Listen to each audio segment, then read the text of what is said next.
ನಮಸ್ಕಾರ. ಎಲ್ಲರೂ ಹೇಗಿದ್ದೀರಿ?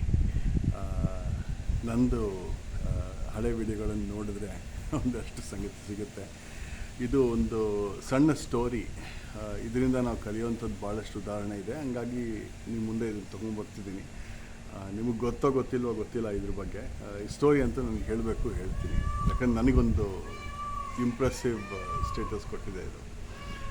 ಮೊದಲನೇದು ಬಂದು, ಇಲ್ಲಿ ಒಂದು ರಾಜ ಇದ್ದಂತೆ. ಒಂದು ಊರಲ್ಲೊಬ್ಬ ರಾಜ ಇದ್ದ. ಹಾಗೆ ಶುರು ಮಾಡೋಣ.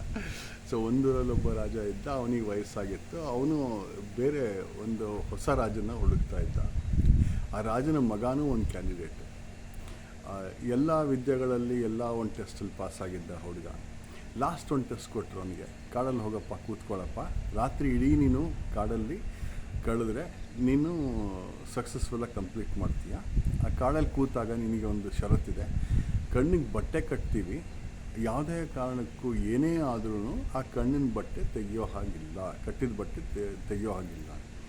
ಆ ಹುಡುಗ ಒಪ್ಕೊಂಡ. ಸರಿ ಆಯಿತು, ನಾನು ಕಾಡಿಗೆ ಹೋಗ್ತೀನಿ. ಕರ್ಕೊಂಡೋದ್ರು, ಬಟ್ಟೆ ಕಟ್ಟಿದ್ರು, ಬಿಟ್ಟರು. ಇಡೀ ರಾತ್ರಿ ಗಲಾಟೆ, ಇಡೀ ರಾತ್ರಿ ಬೇರೆ ಬೇರೆ ಕಾಡು ಪ್ರಾಣಿಗಳ ಶಬ್ದ. ಸೊ ಈ ಹುಡುಗ ಕಳೆದ ಕಾಲನ ಎಲ್ಲ ಥರದ್ದು ನೋಡ್ದ, ಎಲ್ಲ ಥರದ್ದು ಅನುಭವಗಳು. ಸೊ ಬೆಳಗಾಯಿತು. ಬೆಳಗಾದ್ಮೇಲೆ ಕಣ್ಣು ಕಟ್ಟಿದ ಬಟ್ಟೆನ ಬಿಚ್ಚಿದ ತಕ್ಷಣ ಒಂದು ಶಾಕಿಂಗ್ ಸಂಗತಿ ಅವನಿಗೆ. ನೋಡಿದ್ರೆ ಪಕ್ಕದಲ್ಲಿ ಅವ್ರ ತಂದೆ ಕೂತಿದ್ದಾರೆ. ಸೊ ಅವನಿಗೆ ಕಾಯ್ಕೊಂಡು ಅವ್ರ ತಂದೆ ಕೂತಿದ್ದಾರೆ. ಇವನ ಪರ್ಫಾರ್ಮೆನ್ಸನ್ನು ನೋಡಿದ್ರು. ಸೊ ಆಯ್ತಪ್ಪ, ನೀನು ಇಡೀ ರಾತ್ರಿ ಕಳೆದಿದೆಯಾ, ವೆರಿ ಗುಡ್, ನೀನೇ ರಾಜ ಇದಕ್ಕೆ ಅಂತ.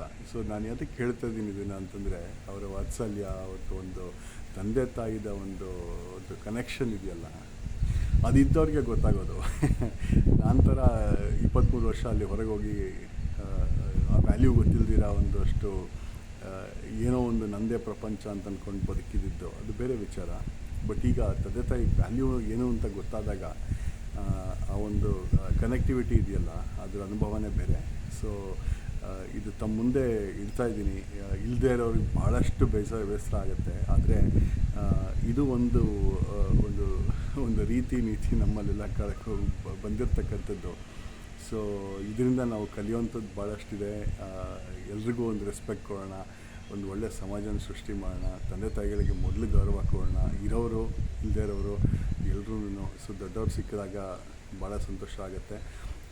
Thank you so much. ಮತ್ತು ಇನ್ನೊಂದು ವೀಡಿಯೋದಲ್ಲಿ ಭೇಟಿ ಆಗೋಣ.